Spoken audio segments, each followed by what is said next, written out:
നമസ്കാരം പ്രിയമുള്ളവരെ. ആരും സ്കിപ്പ് ചെയ്യില്ല. അവസാനം വരെ കാണുക. ഒരു ചെറിയ കാര്യം പറഞ്ഞിട്ട് പോവാം. പിന്നെ ഈ അടുത്ത് ഞാൻ നമ്മുടെ ഇൻസ്റ്റാഗ്രാമിൽ നമ്മൾ വീഡിയോ ചെയ്യുന്നുണ്ട് യൂട്യൂബിലെ പോലെ തന്നെ. അപ്പം ആ അടുത്ത് ഞാൻ യൂട്യൂബിൽ ചെയ്യുന്ന വീഡിയോസ് അല്ല ഇൻസ്റ്റാഗ്രാമിൽ കണ്ടന്റ് വേറെ ആയിരിക്കും ചെയ്യുന്നത്. അപ്പോൾ ഇൻസ്റ്റാഗ്രാമിൽ ഞാൻ ഒരു റിയാക്ഷൻ വീഡിയോ ചെയ്തപ്പോൾ നമ്മുടെ തൊപ്പിയുടെ ഇഷ്യൂമായിട്ട് ബന്ധപ്പെട്ട്. അതിനുശേഷം എനിക്ക് കുറച്ച് മെസ്സേജ് വരികയുണ്ടായി ഇൻസ്റ്റാഗ്രാമിൽ. പിന്നെ നമ്മുടെ അടുത്ത് വെച്ച് കണ്ടപ്പോഴത്തേക്ക് 1, 2 പുള്ളേര്, അതും കൊച്ചു പുള്ളേര്, ഏറിപ്പോയാൽ 4ലോ 3ലോ 5ലോ ഒക്കെ പഠിക്കുന്ന കുട്ടികൾ. അവർ ചോദിച്ചു, "ഇക്ക എന്തിനാണ് തൊപ്പിയെക്കുറിച്ച് വീഡിയോ ചെയ്തത് എന്തിനാണെന്ന്?" ചോദിച്ചു. ഞാൻ പറഞ്ഞു, "എന്താടാ കാര്യം?" "അത് തൊപ്പി അങ്ങനെയൊന്നും ചെയ്യത്തില്ല. തൊപ്പി റിയാക്ട് ചെയ്യല്ല്" എന്നൊക്കെ പറഞ്ഞു എൻ്റെ അടുക്കല്. ചോദിച്ചു, "അതെന്താ കാര്യം?" "അത് തൊപ്പി അങ്ങനെ ചെയ്യത്തില്ല. ഞങ്ങൾക്ക് അറിയാമെന്നൊക്കെ" ആ കൊച്ചു കുട്ടികൾ പറഞ്ഞു. അപ്പോൾ ഞാൻ ചിന്തിച്ചൊരു കാര്യം, ഇത്രയും കൊച്ചു കുട്ടികളിൽ, കൊച്ചു പിള്ളേരുടെ ഉള്ളിൽ ഈ തൊപ്പി എന്ന് പറയുന്ന വ്യക്തി ഉണ്ടാക്കിയ ആ ഒരു ഇൻഫ്ലുവൻസ് അത്രയാണ് എന്നുള്ളതാണ്.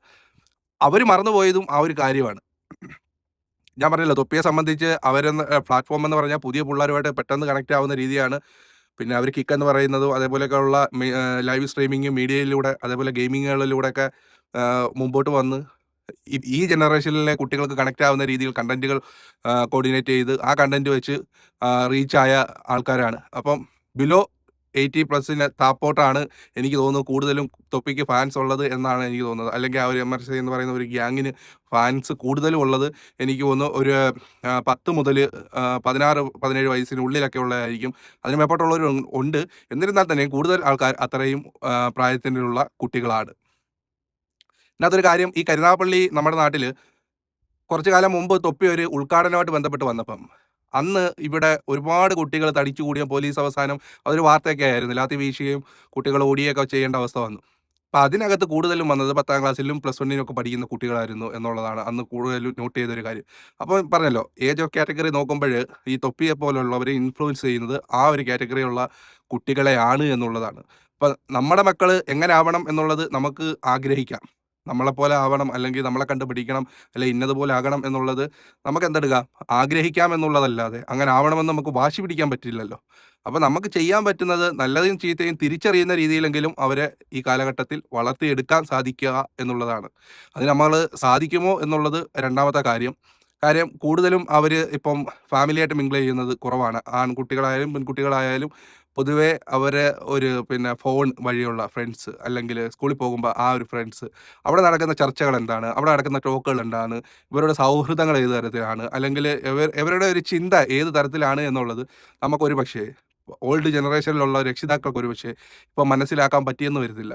ലഹരി ഉപയോഗിക്കുന്നുണ്ടോ എന്നുള്ളത്, പണ്ട് മദ്യപിച്ചാലോ ഒരു സിഗരറ്റ് വലിച്ചാലോ അതിന്റെ വാട കൊണ്ട് വീട്ടിൽ വരുമ്പോൾ ചോദിക്കുമായിരുന്നു, "നീ ബീഡി വലിച്ചോ, സിഗരറ്റ് വലിച്ചോ, മദ്യപിച്ചോ" എന്നുള്ളതൊക്കെ. എന്നാൽ ഇന്ന് അതെല്ലാം കടന്നിട്ട് എത്രയൊക്കെ ഉപയോഗിച്ചിട്ട് ഇരുന്നാൽ പോലും വീട്ടുകാർക്ക് കണ്ടെത്താൻ സാധിക്കാത്ത തരത്തിലുള്ള ഒരു മണവോ നിറവോ ഗുണവോ ഒന്നുമില്ലാത്ത തരത്തിൽ, അതായത് നമുക്ക് പ്രത്യക്ഷത്തിൽ ഒരു ഗുണവും തോന്നിക്കാത്ത തരത്തിലുള്ള സിന്തറ്റിക് ആയിട്ടുള്ള ഡ്രഗ്സുകൾ സുലഭമാണിന്ന് സ്കൂളിലും സ്കൂളിന്റെ പരിസരത്തും എല്ലാം. എനിക്കെതിരായിട്ടുള്ള ഒരു ഓപ്പറേഷനിലൂടെ ഒരുപാട് പേരെ ഇപ്പം അറസ്റ്റ് ചെയ്തുകൊണ്ടിരിക്കുന്നത്. അപ്പോൾ ഇതെല്ലാം ഈ ഫോക്കസ് ചെയ്യുന്നത് ഈ പറയുന്നത് പോലെ ഒരു കുട്ടികളിലേക്കാണ്. മുതിർന്നവരും ഇല്ലെന്നല്ല കേട്ടോ, കൂടുതലും ഇതെല്ലാം ഫോക്കസ് ചെയ്യപ്പെടുന്നത് കുട്ടികളിലേക്കാണ്. അപ്പം ഇവർക്ക് എന്താണ്, മണവോ മറ്റു കാര്യങ്ങളോ ഒന്നും ഇല്ലാത്ത തരത്തിൽ ലഹരി കിട്ടുമ്പം, അത് പണ്ടൊക്കെ ആണുങ്ങളായത് കൂടുതലും ലഹരി ഉപയോഗിച്ചുകൊണ്ടിരുന്നത്. എന്നാൽ ഇന്ന് ആൺ പെൺ വ്യത്യാസമില്ലാതെ എല്ലാവരും ലഹരികൾ ഉപയോഗിക്കുന്നു. സെലിബ്രിറ്റികളാകട്ടെ ബാക്കിയുള്ളവരാവട്ടെ എല്ലാവരും ഇങ്ങനെയുള്ള ഡ്രഗ്സുകൾ ഉപയോഗിക്കുന്നു. ഇവർക്ക് എന്താണ്, വാർത്തകൾ നോക്കുമ്പഴ് ഇന്നാൾ ഉപയോഗിച്ചു, ഇന്നാൾ ഉപയോഗിച്ചു, ഇന്നാൾ, സുപരിചിതമായ പല മുഖങ്ങളും പല സിനിമകളിലും നമ്മളെ ഒരുപാട് കയ്യടിപ്പിക്കുകയും നമ്മളെ ഒരുപാട് ചിരിപ്പിക്കുകയും അല്ലെങ്കിൽ നമ്മൾക്ക് ഒരുപാട് ഇഷ്ടം തോന്നിപ്പിക്കുകയും ഒക്കെ ചെയ്ത വ്യക്തി ഇതൊക്കെ ഉപയോഗിക്കുന്ന ആളാണ് എന്നറിയുമ്പഴ്, ഇതൊന്നും ഉപയോഗിച്ചാലും ഒരു കുഴപ്പവും ഇല്ല എന്നുള്ളൊരു ഓട്ടോമാറ്റിക് ഒരു ചിന്ത എന്താണ്, ആ കുട്ടികളായാലും മുതിർന്നവരായാലും അവരുടെ ഉള്ളിലേക്ക് വരികയാണ്. അവരെല്ലാവരും സ്വാധീനിക്കുന്നുണ്ട്. ഈ കുട്ടികളെ പ്രത്യേകിച്ച് എന്താണ്, പൊതുസമൂഹവും ചുറ്റുപാടും നല്ല രീതിയിൽ സ്വാധീനിക്കുന്നുണ്ട് എന്നുള്ളതാണ്. അപ്പൊ ഞാൻ ഈ പറഞ്ഞു വന്നത്, നമ്മള് നമ്മുടെ കുട്ടികളെ ഒരു പരിധിവരെ നല്ലതും ചീത്തയും എന്നുള്ളത് പഠിപ്പിച്ചു കൊടുക്കുക. ഇന്നത് ചെയ്യരുത് എന്ന് സ്വയം തിരിച്ചറിവുണ്ടാകണം എന്നുള്ളതാണ് എനിക്ക് പറയാനുള്ളത്. അല്ലാതെ നമ്മള് വാശി പിടിച്ചിട്ടോ നിർബന്ധിച്ചിട്ടോ ഈ വന്ന കാലഘട്ടത്തെ അടിച്ചത് കൊണ്ടോ പിടിച്ചത് കൊണ്ടോ ഒന്നും കുട്ടികൾ നേരെയാകണം എന്നില്ല. ഈ പറയുന്ന എൻ്റെ നാട്ടിൽ തന്നെയുള്ള, ഞാൻ പറഞ്ഞ ഈ പറയുന്ന 2ലും 3ലും പഠിക്കുന്ന കുട്ടികൾ വന്നിട്ട് തൊപ്പിയെക്കുറിച്ച് വീഡിയോ റിയാക്ട് ചെയ്യല്ല്, തൊപ്പി എന്താണ് ഇതിലെ വസ്തുതയെന്ന് പോലും ആ കുട്ടികൾക്ക് അറിഞ്ഞുകൂടാ. ഈ നടക്കുന്ന കാര്യങ്ങൾ എന്താണ് എന്നുള്ളതൊന്നും അവരോട് എനിക്കത് പറയാനും പറ്റത്തില്ല, "മോനെ അങ്ങനെയല്ല ഇങ്ങനെയാണ് കാര്യങ്ങൾ" എന്നുള്ളത്. അതാണ് ഇതിനകത്ത് ഏറ്റവും വലിയ വിഷമം. പ്രായമുള്ള ഒരാളാണ് പറയുന്നതെങ്കിൽ നമുക്ക് ആ കാര്യങ്ങൾ അങ്ങോട്ടും ഇങ്ങോട്ടും നമുക്ക് വാദിക്കാം. ഈ കൊച്ചു കുട്ടികൾ വന്നിട്ട് എൻ്റെ അടുക്കൽ ഇങ്ങനെ പറയുമ്പോൾ ഞാൻ അവരോട് എന്ത് മറുപടിയാണ് പറയുന്നത്? ഞാൻ ചിരിച്ച് അവനെ അങ്ങ് പറഞ്ഞു വിട്ട്. അപ്പൊ അവരുടെ മനസ്സിൽ തന്നെ ഇത്രയും രീതിയിൽ സ്വാധീനിക്കാൻ സാധിച്ചിട്ടുണ്ടെങ്കില്, അപ്പൊ നമ്മള് മനസ്സിലാക്കേണ്ടത് ഇവരൊക്കെ മനസ്സിലാക്കാതെ പോയ കാര്യം ഇതാണ്. ഞാനിതൊക്കെ ചെയ്യുന്ന വ്യക്തി, എന്നെ ഒരുപാട് പേര് മാതൃകയാക്കാം. കൊച്ചു കുട്ടികള് വളർന്നു വരുന്ന കുട്ടികള് മാതൃകയാക്കാം. അപ്പൊ ഞാന് നന്നായി ജീവിക്കണമെന്ന് അവര് മനസ്സിലാക്കുന്നില്ല. ഇപ്പൊ ഇങ്ങനെയുള്ള കഥകളൊക്കെ പുറത്തോട്ട് വരുമ്പം ഇനി എന്തൊക്കെ ആവും, ഇനി എന്തൊക്കെ സംഭവിക്കും എന്നുള്ളത് പോലും നമുക്കറിഞ്ഞൂടാ. അപ്പം എല്ലാവരും എനിക്ക് പറയാനുള്ളത് പരമാവധി നമ്മുടെ കുട്ടികളെ സൂക്ഷിക്കുക, സേഫായി ഇരിക്കട്ടെ, നന്നായി വളരട്ടെ, നാടിനും സമൂഹത്തിനും നമുക്കെല്ലാവർക്കും പ്രയോജനപ്പെടുന്ന യുവതലമുറയെ വാർത്തെടുക്കാൻ സാധിക്കട്ടെ.